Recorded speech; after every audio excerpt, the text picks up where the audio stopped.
Looking for a fun treat this Halloween season? We got you covered with some awesome infusions. Stick around.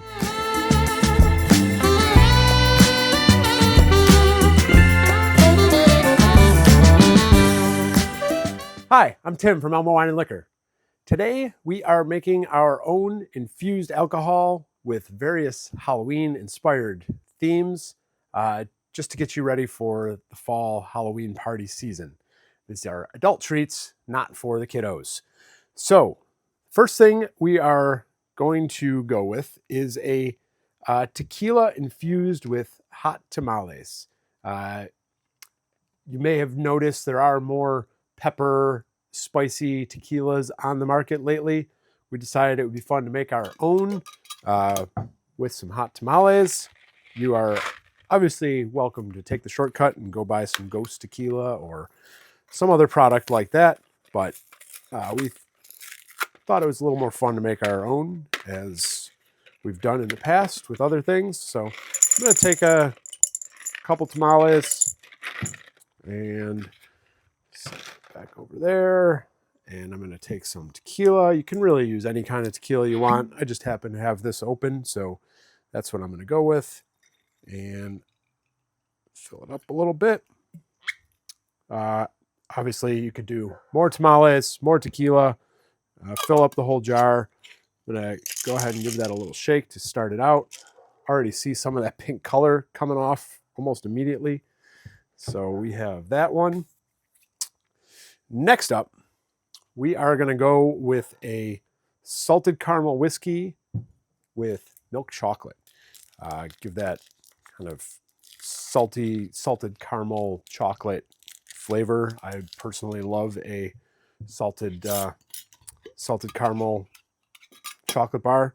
So I'm going to break those up, get a little more exposure in there. I'll just do one for now. And then we are going to pour in some of this salted caramel whiskey. And seal up that jar. Give it a little shake to start. And let it sit.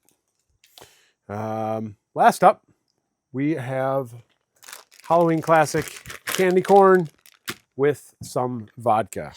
Again, you can use kind of pretty much any kind of vodka. I just had a little bit of this Wheatley's vodka left from Buffalo Trace Distilling, so decided to go with that. Probably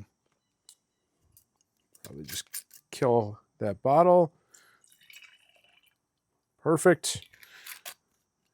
Again, feel free to fill up the jars. Fill up, put more candy, less candy.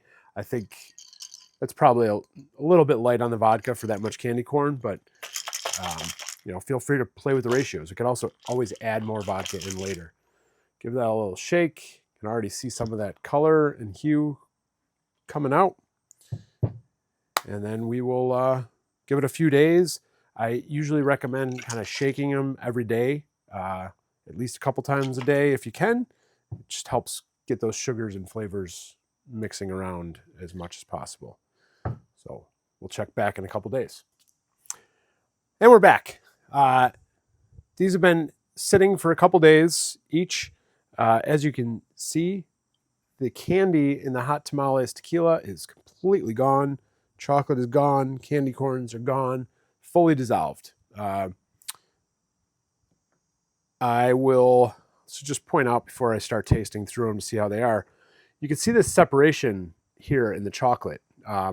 This was kind of a surprise to us, so we did a little research and found out that the fats and the milk solids are not dissolvable in the alcohol, in the liquid, so they kind of separate over time.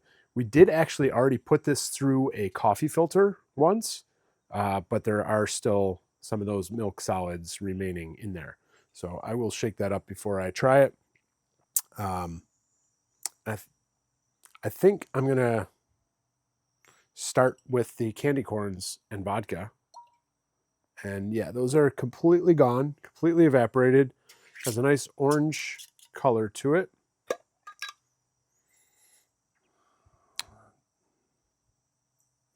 It is kind of thick.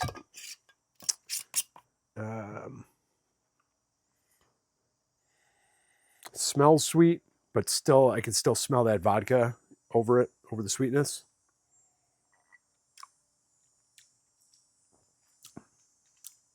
It tastes like I'm drinking a candy corn. It actually took all the bite out of the vodka.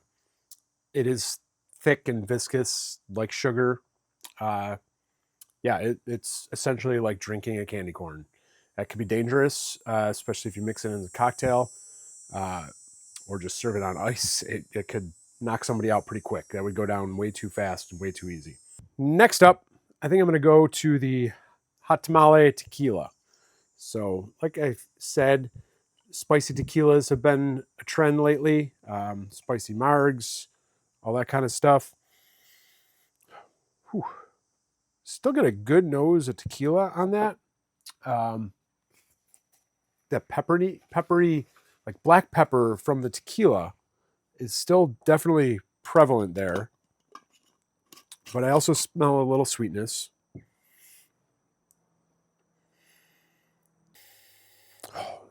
Get a really strong smell of cinnamon on this with from the hot tamale. Also, still faint hint of that tequila pepperiness.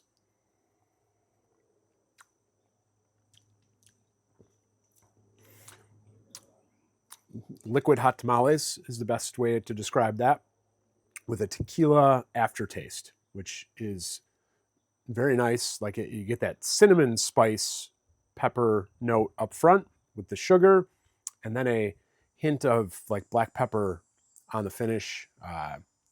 Almost yeah, it's not bad. I would personally prefer to go with something like a ghost tequila that isn't as sweet, but still has that spice to it. But not bad overall. And then last up, we're going to try, so I'm going to give this another shake, this salted caramel chocolate infused whiskey.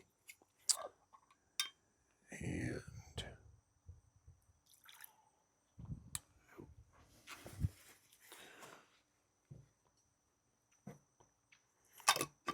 back on. It does look a little weird. Kind of looks like it's curdled, but it is not. It's supposed to be safe. Get the strong milk chocolate smell.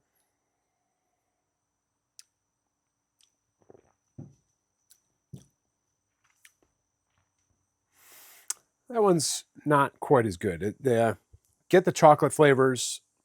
I get the whiskey flavors. It's almost like the chocolate overpowered the salted caramel, and it's just not.